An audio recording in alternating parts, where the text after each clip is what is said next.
Welcome back to Daddy and Kids Read. Today we read Walt Disney's Pinocchio and his Puppet Show Adventure.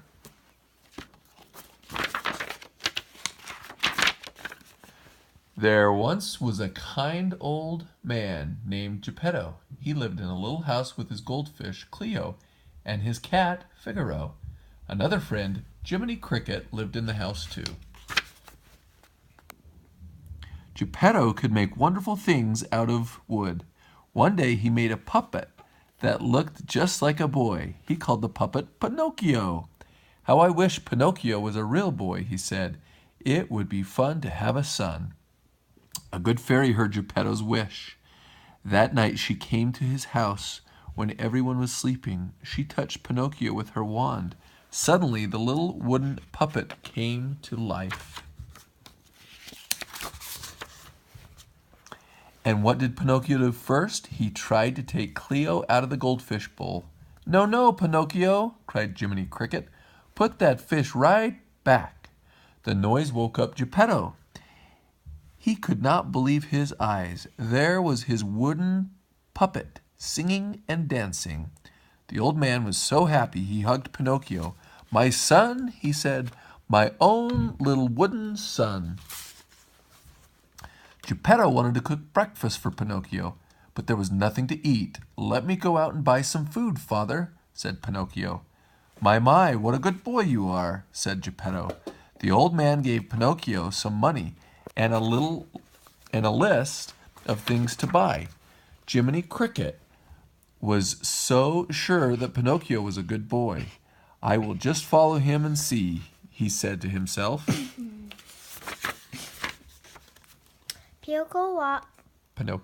Pinocchio walked happily down the street. He smiled at everybody. Everybody smiled at him. It was fun to be out in the big world by himself.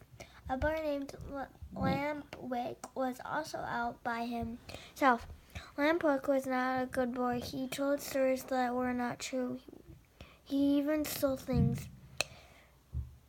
When Lampwick saw Pinocchio, he said, I bet I can trick that wooden head. Hi, friend, said Lampwick. What do you have there? Money, said Pinocchio. I'm going to buy food. Why not buy candy, said Lampwick. It tastes better. No, no, Pinocchio. Don't listen, called Jiminy Cricket. Pinocchio paid no attention. He followed Lampwick to the candy store. Where did you get so much money? Asked the lady in the candy store. My father gave it to me, said Pinocchio. To buy candy, asked the lady. Yes, to buy candy. This was not true. Suddenly, Pinocchio's nose started to grow longer. He took his candy out of the store as fast as he could. Let me hold the bag, said Lampwick. It will be safer with me. I'm bigger. Pinocchio held out the bag of candy. To his surprise, Lampwick grabbed it and ran away. That was the end of the candy. What happened? Asked Jiminy. Where is all your father's money? I lost it, said Pinocchio. Right away, his nose grew still longer. You did not lose the money, said Jiminy. You used it for candy. Well, at least take what is left and buy a little food for Geppetto. As he walked towards home, Pinocchio held the bag of food in front of his face. He did not want anyone to see his long nose. A sly old fox and thin, hungry cat were hiding by a bridge. Look at that little wooden head, said the hungry cat. He has a sack of food. Hello, my fine lad, said the fox.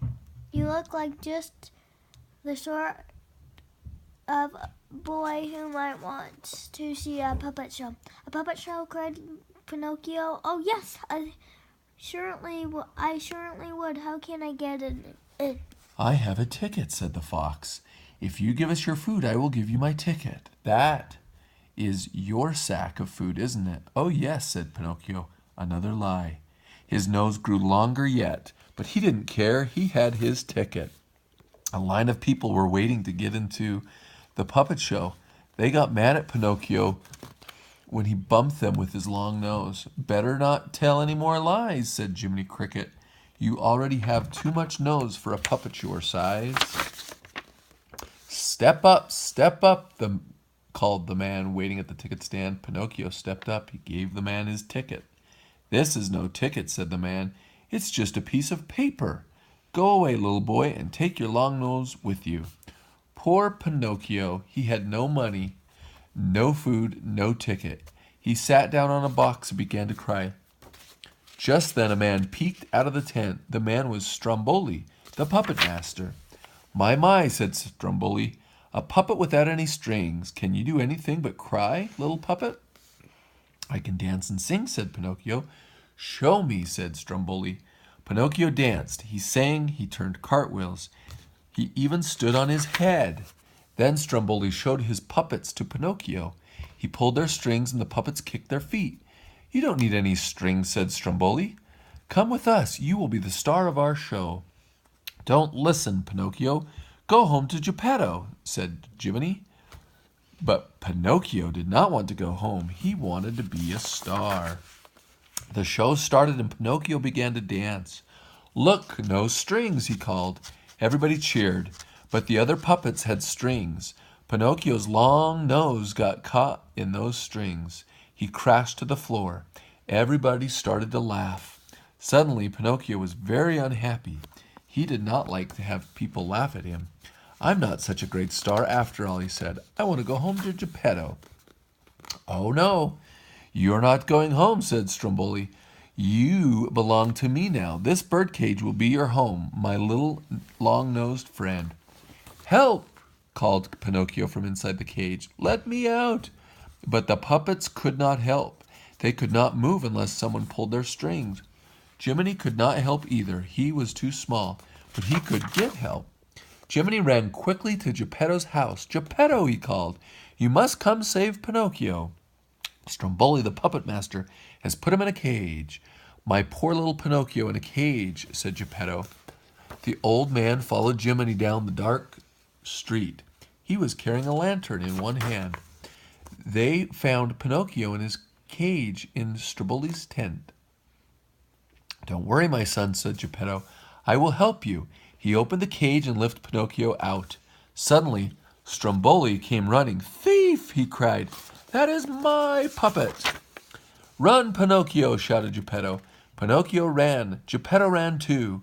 But the old man did not see the open trunk. He fell into it. "Aha!